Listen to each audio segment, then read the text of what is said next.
Сәлеметсіңдер мен балалар. Бүгінгі ұйымдастырған оқу қызметіміз сауат ашу негіздері.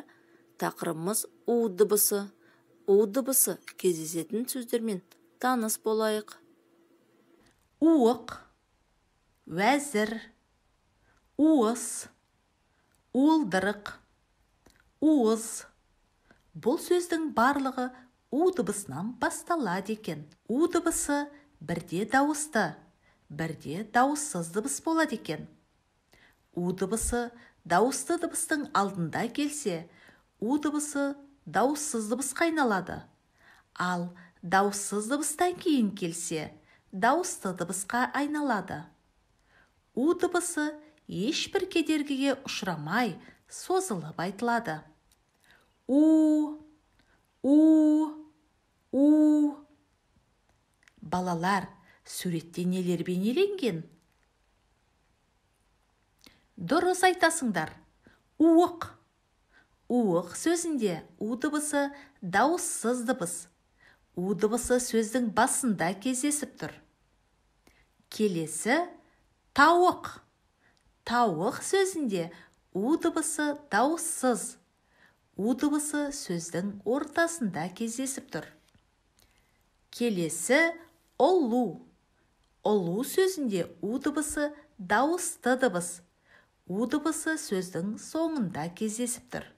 Сонымен у дыбысы сөздің басында, ортасында, соңында кездеседі екен. Ал енді балалар, сурет бойынша әңгіме тыңдайық. Арал мен Орал өзенге ау салды.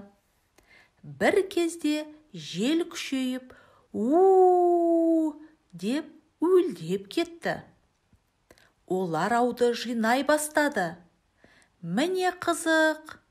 Ауға, ау, ауа, аулау, ару, аруна, алу, алуа деген сөздер ілініп қалыпты. Балалар, қазіргі сурет бойынша не тыңдадыңдар? Әңгіме кімдер туралы екен? Арал мен Орал туралы.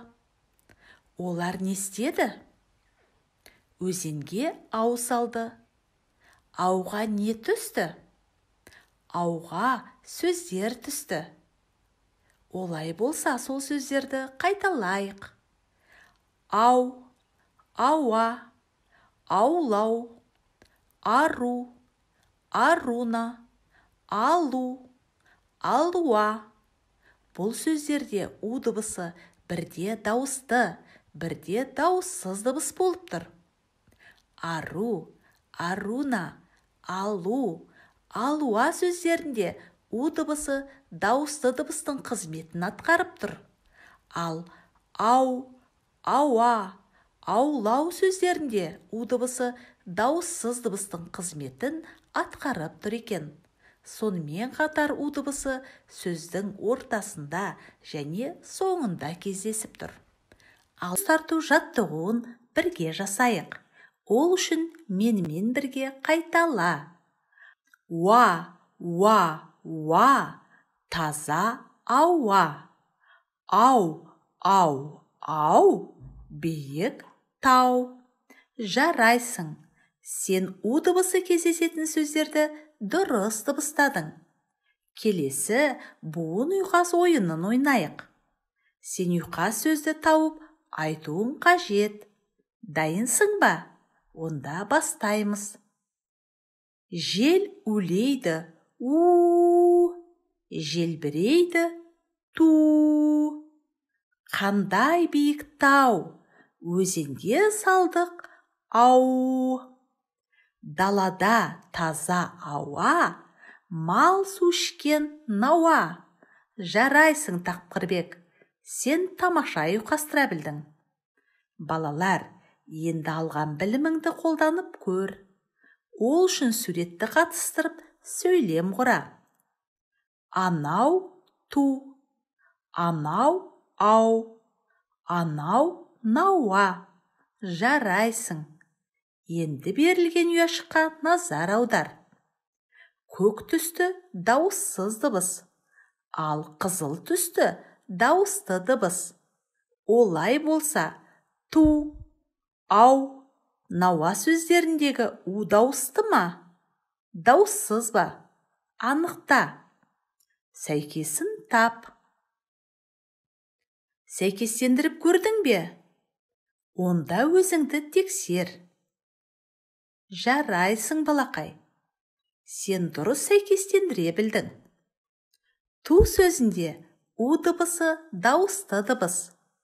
Ау, науа сөздерінде у дауыссыз дыбыс екен. Балалар, сен у дыбысының бірде дауысты, бірде дауыссыз болатынын білдіңдер. Балалар, ендеше өлең жолын оқиық. Менімен бірге қайтала. Қуыршақ, қуыршақ, таза суға жуынсақ. Қол ұстасып дос болып, бақ ішінде қыдырсақ. Балалар, қуыршақ сөзінде у дыбысы кездеседі екен. Байқадыңдар ма? Енді берілген сызбаға сәйкес келетін өлең жолын тауып көр. Таптың ба? Оқып көр. Қуыршақ, қуыршақ, жарайсың. Сен дұрыс таптың. Енді біле ме? Онда сөз құра, тез құра ойынын ойнайық. Шашылған буындардан сөз құрауымыз қажет. Ол үшін алдымен буындарды бірге дауыстап оқиық. Уа, ла, ау, на, а, ру, лау, лу. Тамаша. Ал енді буындардан сөз құрап көр. Қанша сөз құрадың? Енді өзімізді тексеріп көрейік. Алау, аула, ауа, алуа, аруна. Тексеріп көрдің бе? Сен де дәл осылай сөздер құрадың ба? Жарайсың. Енді құраған сөздеріңді буынға бөліп, буын санын анықтайық. Аруна сөзі неше буыннан тұрады? Дұрыс айтасың, 3 буыннан тұрады екен. Алуа сөзі неше буынды құрайды? Жарайсың, 3 буынды сөз екен. Аула, ал, ау, ауа сөздері неше буынды сөздер екен? Жарайсың, балақай, 2 буынды сөздер екен. Есте сақта, сөзде неше дауысты дыбыс болса, сонша буын болады. Ұйымдастырған оқу қызметімізде орындаған тапсырмалар арқылы өз-өзіңді бағалай қой. Жарайсыңдар. Ұйымдастырған оқу қызметіміз аяқталды.